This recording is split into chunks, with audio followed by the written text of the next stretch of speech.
মায়ের বাড়ি কোনো কাজ করিনি, বাপের বাড়ি নানি বাড়ি হয়তো সবাই হয়তো ভাবে যে গরিবের মেয়ে সবসময় কাজ করে করে বড় হচ্ছে, তবে আমি কোনো কাজ করিনি।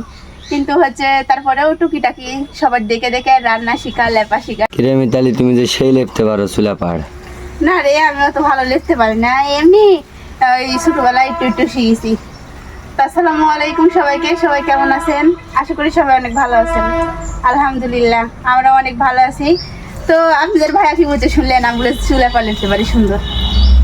হ্যাঁ, তুমি খুবই সুন্দর চুলা পাড় লেপতে পারো। এই যে দেখো কি দেখেন, দেখেন কি সুন্দর করে চুলা পাড়টা লেপিছে, এত সুন্দর করে লেপছে, দেখতেই মন যাচ্ছে। অনেক শখ করে একটা চুলা বানাচ্ছি, আপনাদের সাথে শেয়ার করেছি। কিন্তু লেপার ব্যাগরে আমার অসুখে, আপনাদের ভাইয়ার অসুখে লেপার কারণে চুলা পাড়ে রান্না করতে পারিনি। তো কালকে ঈদ, কালকে আমাদের ঈদ, আর ঈদের সময় চুলা পাড় না লেপলে ভালো লাগে বলেন, তো নতুন চুলাতে কোরবানির মাংস রান্না করব, তাই জন্য এই তো চুলা পাড় লেপিছি। তুমি এত সুন্দর চুলা পাড় লেপিছো, এত সুন্দর চুলা পাড় তুমি কাঠ থেকে লেপা শিখেছো? আমি ছোটবেলা, আপনার এখানে গল্প শুনে আমি কাঠ থেকে চুলা পাড় লেপা শিখেছি। আমি ছোটবেলা আমার নানিরা লেপেছিল। হ্যাঁ, আমার নানিরা বড় মাটির বাড়ি আসলো, আর গ্রামের মানুষের তো বেশিরভাগ মাটির বাড়ি হয়। হ্যাঁ, তো বড় মাটির বাড়ি আমার নানি যখন লেপে, আমি যেহেতু নানির বাড়ি বড় হয়েছি, তো আমার নানি যখন লেপে তখন আমিও আমার নানির সাথে সাথে লেপতে লাগি। হ্যাঁ, পারি না তাও লেপি, গায়ে গাদা টাদা মাখা শেষ করে দিই। আগে যুগের মানুষের তো মাটির বাড়ি ছিল। হ্যাঁ, তো মাটিতে লেপছিল। মাটির সাথে কিন্তু গোবর দিয়ে লেপা হয়। আমার গ্রামের মানুষ, গ্রামের মেয়েরা কিন্তু মাটির সাথে গরুর গোবর মিশা লেপা পোছা করি। তো তখন থেকে ছোটবেলা থেকে আমার নানি লেপে, তারপরে আমিও আমার নানির সাথে লেপতে লাগি। লেপতে লেপতে লেপতে লেপতে আস্তে আস্তে লেপা শিখে গেছি। তাই বলে এত সুন্দর লেপা শিখে গেছো? মাশাআল্লাহ পাও। মাশাআল্লাহ। না আসলে মানুষ চেষ্টা করলে সবকিছু পারে, তাই না? মায়ের বাড়ি কোনো কাজ করিনি, বাপের বাড়ি নানি বাড়ি হয়তো সবাই হয়তো ভাবে যে গরিবের মেয়ে সবসময় কাজ করে করে বড় হচ্ছে, তবে আমি কোনো কাজ করিনি। কিন্তু তারপরেও টুকিটাকি সবার দেখে দেখে রান্না শিখা, লেপা শিখা, সব শিখা।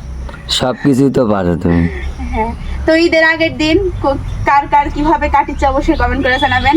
আমার গ্রামের মানুষের লেপা পোছা ধোয়া লেয়াই কাটিচ্ছে, লেপতে লেপতে ধুইতে ধুইতেই জীবন শেষ আমাদের।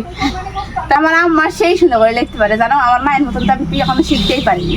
তোরা যতটুকু পারি আলহামদুলিল্লাহ অনেক সুন্দর করে লিখতে পারি। হ্যাঁ, মাও খুব সুন্দর করে লিখতে পারে, আমি দেখছি। তো কোন কোন আপুরা আমার মতো কার কার মাটির বাড়ি, মাটির চুলা, আপনারা কিভাবে লেপেন অবশ্যই কমেন্ট করে কিন্তু জানাবেন। আমরা তো গোবর মাটিতে লেপি, তবে আজকে আমি সিমেন্ট দিয়ে লেপেছি, সিমেন্ট দিয়ে। কারণ প্রতিদিন বৃষ্টি হচ্ছে, আর বৃষ্টি ভিজে গেলে আমার শখের চুলাটা খুব নষ্ট হয়ে যাচ্ছে, নষ্ট হয়ে মাটি নেমে চলে যাচ্ছে। আর আমি গ্রামের মেয়ে সবকিছু পারে, বুঝেছো? লেপা থেকে শুরু করে, ধোয়া থেকে শুরু করে সবকিছু। লেপা কেমন আছে সবাই কমেন্ট করে জানাবেন। মাশাআল্লাহ, খুবই সুন্দর আছে, আমার খুবই পছন্দ। আর কালকে ঈদের দিন নতুন চুলায় রান্না বান্না করে আপনাদের সাথে শেয়ার করবো। আমার ভিডিও সবাই কমেন্ট করে মিতালি আপুর রান্না খাবো, মিতালি আপুর রান্না খাবো। কালকে সবাই চলে আসেন আমার রান্না খেতে, তাই নতুন চুলা পরে রান্না করবো, সবাই চলে আসেন খাতে। সবার দাওয়াত থাকলো, ঈদের সবার জন্য ঈদের দাওয়াত থাকলো। তো অবশ্যই কমেন্ট করে জানাবেন আপনার ঈদ কেমন কাটছে। আজকের ভিডিও পর্যন্তই, আল্লাহ হাফিজ সবাইকে।